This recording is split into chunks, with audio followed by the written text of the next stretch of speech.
श्रीमद् भगवद गीता को हिंदू धर्म में बड़ा ही पवित्र ग्रंथ माना जाता है। गीता के माध्यम से ही भगवान श्री कृष्ण ने संसार को धर्मानुसार कर्म करने की प्रेरणा दी। त्रिविध नरकसेदम द्वारण नाशनमात्मन है, काम क्रोधस्तथा लोभस्तर्मादेतत्रयं त्यजे। अर्थात काम, क्रोध व लोभ, यह तीन प्रकार के नरक के द्वार आत्मा का नाश करने वाले हैं, अर्थात अधोगति में ले जाने वाले हैं। इसलिए इन तीनों को त्याग देना चाहिए। काम यानी इच्छाएं, गुस्सा व लालच ही सभी बुराइयों के मूल कारण हैं। इसलिए भगवान श्री कृष्ण ने इन्हें नरक का द्वार कहा है। जिस भी मनुष्य में ये तीन अवगुण होते हैं वह हमेशा दूसरों को दुख पहुंचाकर अपने स्वार्थ की पूर्ति में लगे रहते हैं। अगर हम किसी लक्ष्य को पाना चाहते हैं तो ये तीन अवगुण हमें हमेशा के लिए छोड़ देना चाहिए, क्योंकि जब तक ये अवगुण हमारे मन में रहेंगे हमारा मन अपने लक्ष्य से भटकता रहेगा। तानि सर्वाणि संयमय युक्त आसीत मत्परः वशे ही यस्येन्द्रियाणि तस्य प्रज्ञा प्रतिष्ठिता। अर्थात श्री कृष्ण अर्जुन से कहते हैं कि मनुष्यों को चाहिए कि वह संपूर्ण इंद्रियों को वश में करके समाहित चित्त हुआ मेरे परायण स्थित होवे, क्योंकि जिस पुरुष की इंद्रियां वश में होती हैं उसकी ही बुद्धि स्थिर होती है। जीभ, त्वचा, आँखें, कान, नाक आदि मनुष्य की इंद्रियां कही गई हैं।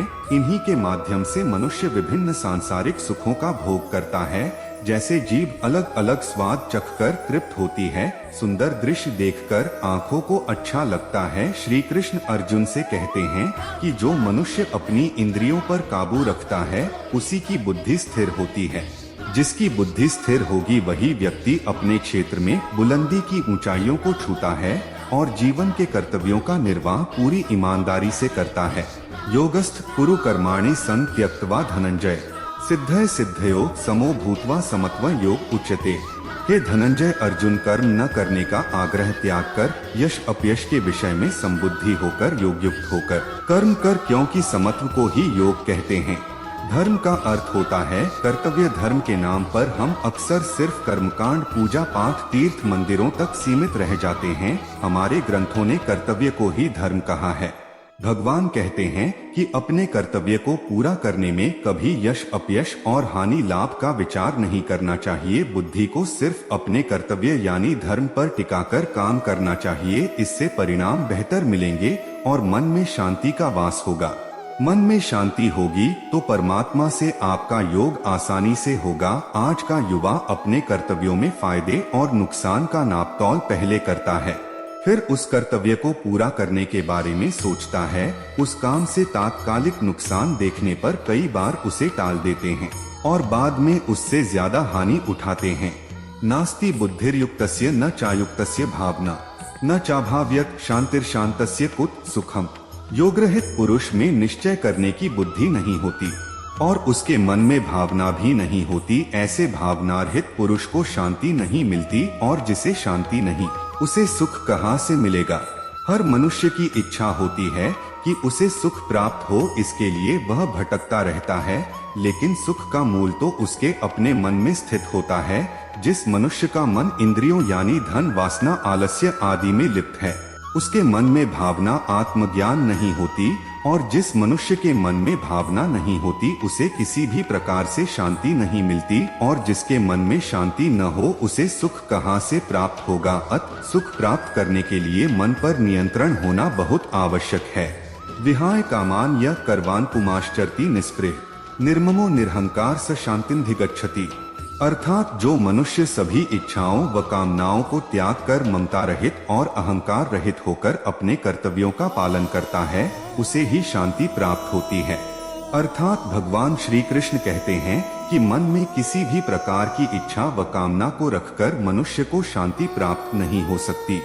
इसलिए शांति प्राप्त करने के लिए सबसे पहले मनुष्य को अपने मन से इच्छाओं को मिटाना होगा। हम जो भी कर्म करते हैं उसके साथ अपने अपेक्षित परिणाम को साथ में चिपका देते हैं। अपनी पसंद के परिणाम की इच्छा हमें कमजोर कर देती है।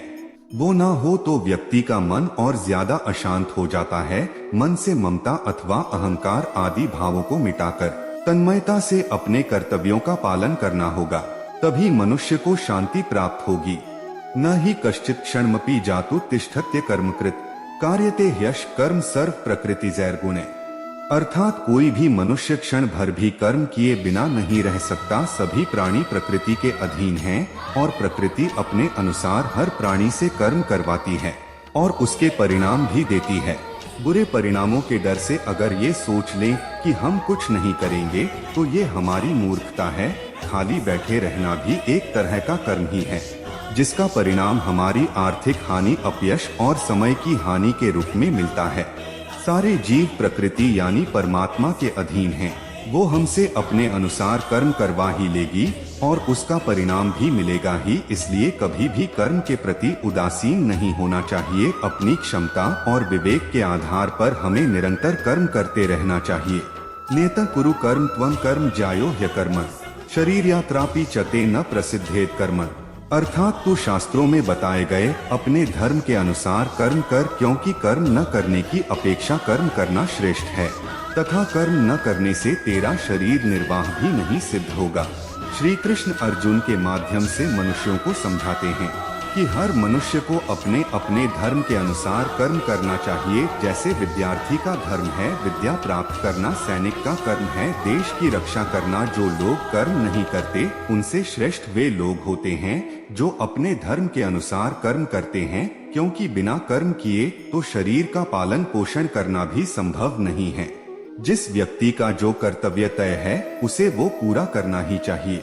श्री कृष्ण के बताए उपदेश अच्छे लगे हों तो कमेंट में जय श्री कृष्णा जरूर लिख कर जाएं और ऐसे ही मोटिवेशनल वीडियो देखने के लिए चैनल को सब्सक्राइब करें। जय श्री कृष्णा।